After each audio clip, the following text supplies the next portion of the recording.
Hello बच्चों, let's read this question. The question says match the column 1 with column second. तो column 1 को match करना है column second के साथ। कॉलम 1 में गिवन है cry 1 AB, urine and faeces, रोजी cry 2 AB। And column second में गिवन है ट्रांसजेनिक एनिमल है, कॉर्न बोरर है, कॉटन बॉल बॉम्ब्स है और कन्वेंशनल मेथड ऑफ डायग्नोसिस। तो यहाँ पे हमें क्या करना है, बेसिकली कॉलम 1 को मैच करना है कॉलम सेकंड के साथ एंड देन सेलेक्ट करना है करेक्ट सीक्वेंस वाला ऑप्शन। तो सबसे पहले बात करेंगे हम की कॉन्सेप्ट के बारे में। तो जो की कॉन्सेप्ट इस क्वेश्चन में यूज किया गया that is BT cotton. BT cotton, तो बीटी कॉटन के बारे में अगर हम यहाँ पे डिस्कस करें तो क्या होता है, बेसिकली जो बीटी टॉक्सिन है वो प्रोड्यूस होता है by a bacterium known as bacillus thuringiensis। Bacillus thuringiensis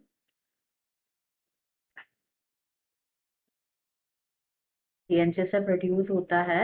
and जो बीटी टॉक्सिन जीन है उसको क्लोन किया जाता है from a bacteria and then उसको एक्सप्रेस किया जाता है प्लांट्स में टू प्रोवाइड फॉर, ये क्या करते हैं, ये रेजिस्टेंस प्रोवाइड करते हैं टू द इंसेक्ट्स।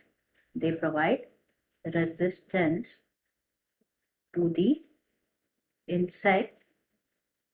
इसकी वजह से क्या होता है, इंसेक्टिसाइड्स की रिक्वायरमेंट नहीं होती है। तो एग्जांपल्स अगर हम देखें तो it can be BT cotton, BT corn, rice, tomato, potato, soybean etcetera.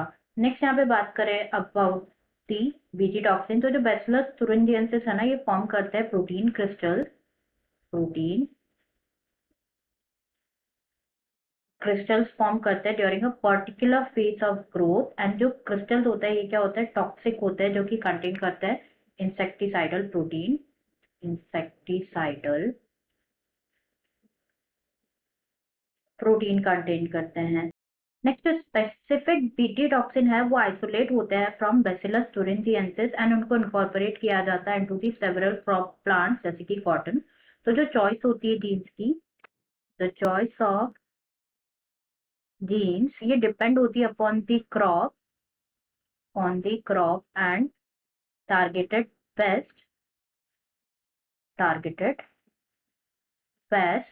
as most BT toxin है वो क्या होते हैं, इंसेक्ट ग्रुप स्पेसिफिक होता है। तो जो टॉक्सिन है वो कॉर्डेड होता है by a gene named as cry. तो there are number of them, जैसे फॉर एग्जाम्पल अगर हम देखें तो the type of cry gene is cry 1 AC और क्राई सेकेंड AB। इनके टारगेटेड पेस्ट होता है cotton bollworms, cotton bollworms. And then cry 1 AB, इनके टारगेटेड पेस्ट होते हैं कॉर्न बोरर, कॉर्न बोरर। तो यहाँ पे अगर हम देखें तो गिवन है क्राई 1AB कॉलम 1 में। तो जो क्राई 1AB है that is the type of क्राइजीन। तो टारगेटेड पेस्ट होगा इनके लिए कौन, कॉर्न बोरर। तो जो A है वो मैच हो जाएगा विथ Q। यूरिन एनालिसिस के बारे में डिस्कस करने के लिए हम बात करेंगे अबाउट दी कन्वेंशनल मेथड्स। तो जो कन्वेंशनल मेथड होते हैं डायग्नोसिस के, कन्वेंशनल मेथड्स होते हैं डायग्नोसिस के, वो इंक्लूड करते हैं सीरम और यूरिन एनालिसिस, सीरम और यूरिन एनालिसिस। एंड जो कन्वेंशनल मेथड है इनकी वजह से अर्ली डिटेक्शन नहीं हो पाता है डिजीजेस का। तो जो रिकॉम्बिनेंट डीएनए टेक्नोलॉजी है, पॉलीमरेज चेन रिएक्शन है, एलिजा है, ELISA stands for enzyme linked immunosorbent, ऐसे ये सर्व करते the purpose of early diagnosis. Okay, तो यहाँ पे जो यूरिन एनालिसिस है it's a type of conventional method of diagnosis. तो जो बी है दैट इज यूरिन एनालिसिस, ये मैच हो जाएगा विद एस। नेक्स्ट यहाँ गिवन है रोजी। तो इसको समझने के लिए हम बात करेंगे about the transgenic animals, transgenic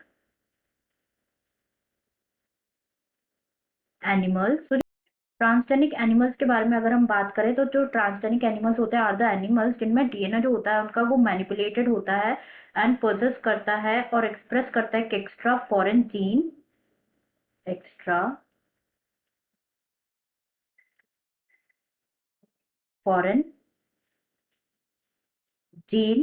अन्य क्या कहा जाता है, ट्रांसजेनिक एनिमल्स कहा जाता है। एग्जाम्पल देखिए जैसे transgenic rat, rabbit, pig, ship, cows etcetera.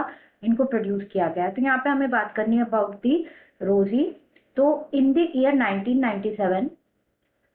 1997 first transgenic cow that is रोजी वो प्रोड्यूस, जो रोजी है, जो ट्रांसजेनिक काउ है, ये प्रोड्यूस करती है human protein enriched milk, human protein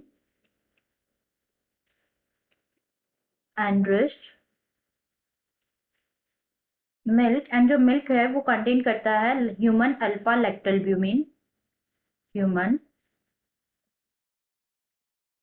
alpha लैक्टोल्ब्यूमिन। तो यहाँ पे जो रोजी है वो मैच हो जाएगा with transgenic animal, C match हो जाएगा विद पी, एंड डी में यहाँ पे गिवन है क्राय सेकेंड ए बी। तो जैसे कि हमने डिस्कस किया है यहाँ पे, तो जो क्राय सेकेंड ए बी है, ये जो है इसका टारगेटेड पेस्ट होते हैं कॉटन बॉलवॉर्म्स। तो जो डी है वो मैच हो जाएगा विथ आर। अब हम देख लेते हैं सीक्वेंस किसमें गिवन है, ए विथ क्यू, बी विथ, तो फर्स्ट में गिवन है ए क्यू के साथ मैच होगा, बी आर के साथ नहीं, एस के साथ मैच होगा, इसलिए इनकरेक्ट है। सेकंड में गिवन है A Q B S C P D R, ये बिल्कुल करेक्ट सीक्वेंस है, हमारा आंसर हो सकता है सेकंड। बट रिमेनिंग भी देख लेते हैं। ए क्यू के साथ किया हुआ है, बी एस के साथ होगा नॉट विथ पी, इसलिए इनकरेक्ट है। ए क्यू के साथ होगा नॉट विथ आर, इसलिए भी इनकरेक्ट है। तो आंसर हो जाएगा option second. Answer will be